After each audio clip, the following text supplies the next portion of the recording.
Hi YouTube, this is Meso at Meso Making It.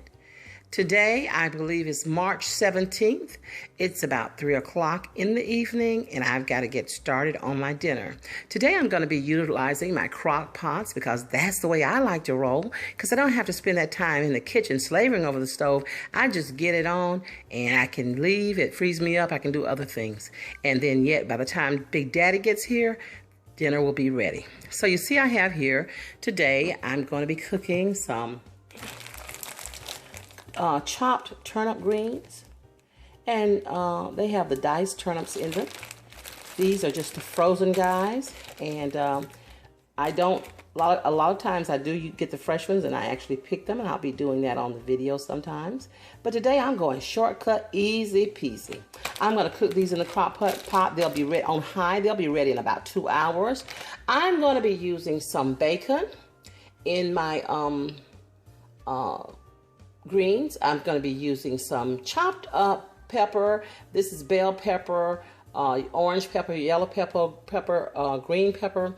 I think I have some cubanelles in there, and this is about 3 tablespoons. I'm going to use 1 jalapeno pepper, and I'm just going to put it in whole. I'm not going to cut it, because if I cut it in any way, it's going to release more of the heat and it will make it pretty hot. So I don't want mine to be hot, just want them to be nice and have a little kick to them. So I'm just going to put it in whole and take it out before serving. Let's go ahead and get started. Here guys, I'm going to go ahead and take my bag of turnip greens, and this is a 32-ounce size bag, and depending on your size of your family, you may want to use a little bit more depending on how many people you're going to be feeding. It's always good to make fresh greens, but when you don't have the time, this is the way to go. Okay, so we're going to just put in, we have here the bacon, and we're just going to put the bacon in, and we're going to just put in our chopped up peppers. Here we have our 1 tablespoon of salt.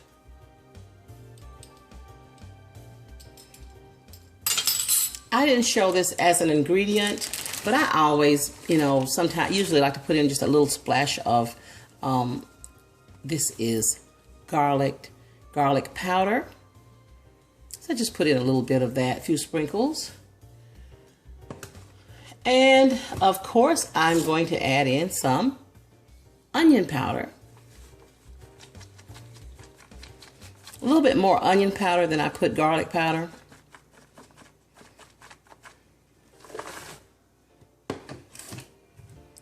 I have here 4 cups of water. This is actually 2 quarts. I'm sorry, this is 8 cups of water. It's 2 quarts. So I'm going to put in, I don't know if I'm going to put in all of this, but we're going to just see here what's needed. Yep, I did put in the entire, this is 2 quarts. I did put in the entire 2 quarts. And we have the pepper, the jalapeno pepper. Just going to lay it in. And just kind of mix it around, let everything get incorporated. Everybody in the pool playing nicely. All right, so I'm gonna put my lid on, leave this cooking. When I come back and open this up, great vegetable for dinner time, guys. How easy could it be? How much easier could it be? Easy peasy. Okay guys, next things next. Our second vegetable for today with our dinner is going to be field peas with the snaps. I love these guys, and I like to cook them until they're creamy. And so I didn't show me putting them on camera, but I have, this is just what they were. And I have here, they're already in the crock pot. And these have already been cooking for a couple of hours. So just wanted to show them to you because I didn't actually put them in the crock pot on camera. But what they have, again, what they have in them is they just have a few pieces of bacon fat, a couple of pieces of bacon fat. They do have the chopped up peppers and the 3 kinds of peppers and a little bit of salt, a little bit of garlic. Put them on, let them go. These will be ready by the time that Big Daddy gets home. Building this meal, and I just want to show you, this is so simple. It's almost like I'm like, why am I even putting this up? But I just want to show you how simple you can get dinner on, and you don't have to stand at the stove, and you don't have to be in the kitchen for hours. You can do this very quickly, and you can even put this on in the morning before you leave if you work, or if you have small children, put it on early in the day, and then you have time to take care of your children, because I know how exhausting it is when you got small children. So this is just to show you how easy it is when you utilize the crock pots. They're inexpensive, they last for years, and they're the way to go, girls. Hey guys, back here with our third leg of our meal, which is going to be our protein. And you see here that I have a bag of boneless, skinless chicken tenderloins. And this is a 3-pound package. And we won't need all of this. So I'm not going to be cooking the entire amount. But what I'm going to do, this is frozen. I just got this out of the freezer. Watch my finger, I don't want to cut myself. Not trying to do a Julia Child here. Gonna open this up and let's see how much are we gonna cook. So this is the size of some of the pieces. I think this is a little bigger. So let's see.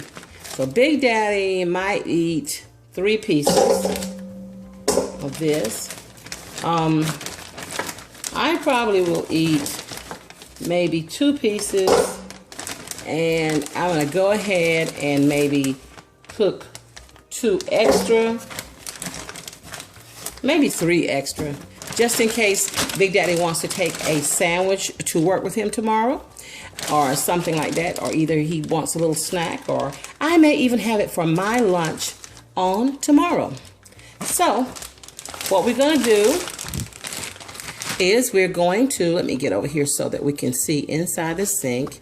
And again, there's really, not a lot to this, but I just want to make sure, that you can really see. Let's see, that's a little too much. Let me see, just adjusting, guys. Give me a second here. Okay, can you see that? Is that good? Is that good? Okay, how about that? Okay, so what we're going to do is we're just going to run some cool water in here on these, because remember, these guys were frozen. So we're just going to run some cool water, and these will need to stand in that cool water for about, they'll probably be thawed in maybe 30 minutes. They're very thin, easy to thaw, no bone, no skin, so easy to thaw. So we're just going to leave these in that water for a little while. And guess what, guys? We'll be back. Okay, guys, so we're back, and we're going to get this. Our chicken is totally thawed, and so we're going to just pour this water off.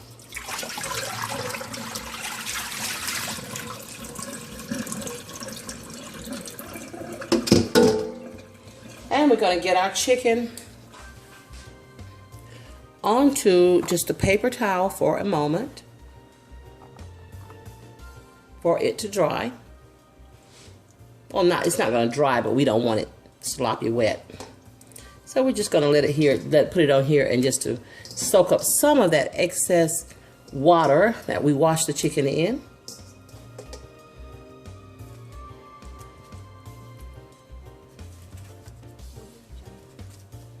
Okay. Another paper towel just so I can kind of go over the top of the chicken. Okay, So we're going to come back and we're going to be getting it into that hot oil to fry. I had thought about putting the chicken into the oven, and I could do that. And then that way I'd be totally free. But chicken tenders, they're so thin, they don't take very long to fry. So I'm going to go on and fry them. So here, guys, we see that we're getting ready to fry our chicken tenders. And so what I have done, I've used lemon pepper, some lemon pepper seasoning, some red pepper flakes, some paprika, some onion powder, and some granulated garlic. And I've gone ahead and I have taken this seasoning and I placed it into a bowl, a little container with a lid. And you know how I like to mix up and batter my fish or my chicken. So in this is just self-rising flour. And I've just put garlic, onion powder. I put all of the spices that I just showed you into this self-rising flour. About a couple of teaspoons of each. So your lemon pepper here that you see, it has salt in it already. So I just added just a little bit of regular salt in there with it. And I would say maybe a teaspoon of regular salt. So I have all of this combined, and I'm just going to start by putting my chicken into the flour mixture. Let me get this in a place where you could also see my pan over here. And my pan is screaming hot, so let me turn the heat down on that pan. Maybe I'll just set it off for a second because I don't want it to be that hot. If it's that hot, it might sort of burn my chicken and make my chicken get darker faster than I want it. While that's cooling off, let me go ahead and put my chicken into this container. And I can put several pieces in. In fact, I don't know a reason that I can't put all my pieces in. What you think? What do you think? I think I can do that. Let me move this plate out of the way so I can get my frying pan back on.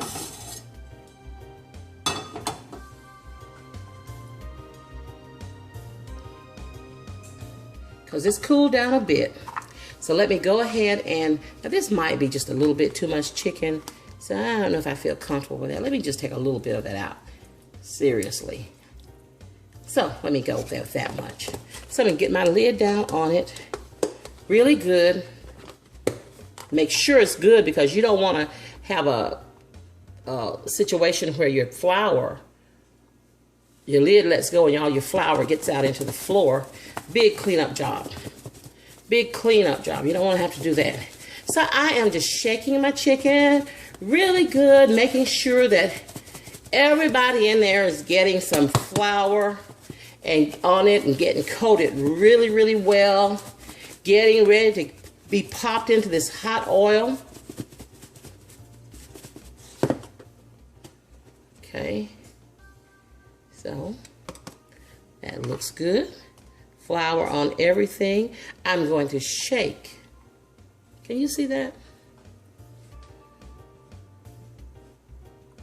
I'm going to shake excess flour off, and then I'm going to just lay that chicken down in the pan.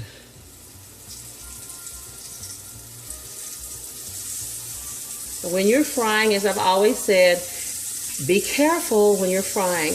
Don't be afraid, but be careful.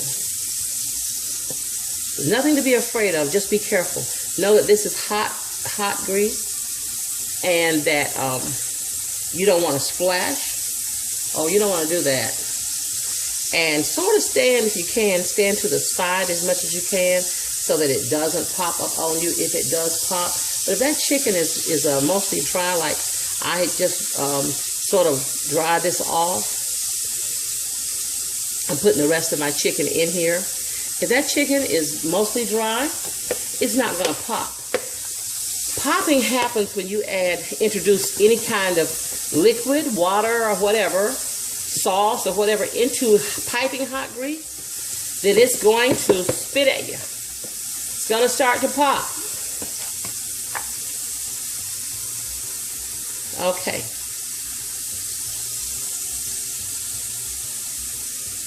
Okay. So I've got a couple of more pieces.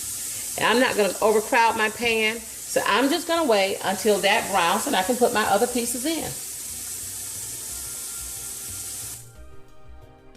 Now my turnip greens have been cooking for 3 hours and I know that they're done. Let's check and see. Don't they look good? They're ready.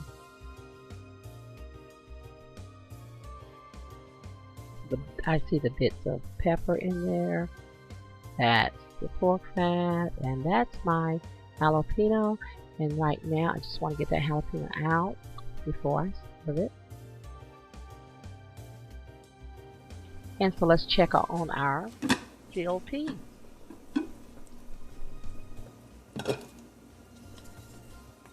Oh yeah, they're ready. They're ready. And in here we also have the chopped up bell peppers. And just a little bit of the bacon. And I've gone ahead and plated it up, guys. Look what we have for dinner. You think Big Daddy's going to be pleased with this? Oh, yeah. Look at that chicken, nice and golden. Turnip greens, so beautiful, so tasty, so good. And those filled peas, nice and creamy. I went ahead, guys, and I also made some cornbread. So I've served that on the side, and I have a video with the recipe and the makings for that cornbread that I'll be putting up also right after this video. So go by and check that out. I'm serving it with some tea. Doesn't this look like a meal fit for a king? Can't wait. You try this meal at home and use your crock pots to free yourself up and give you time to do things besides standing around in the kitchen. Guys, thank you for coming by my channel to see what I've cooked up today. Make sure you come back.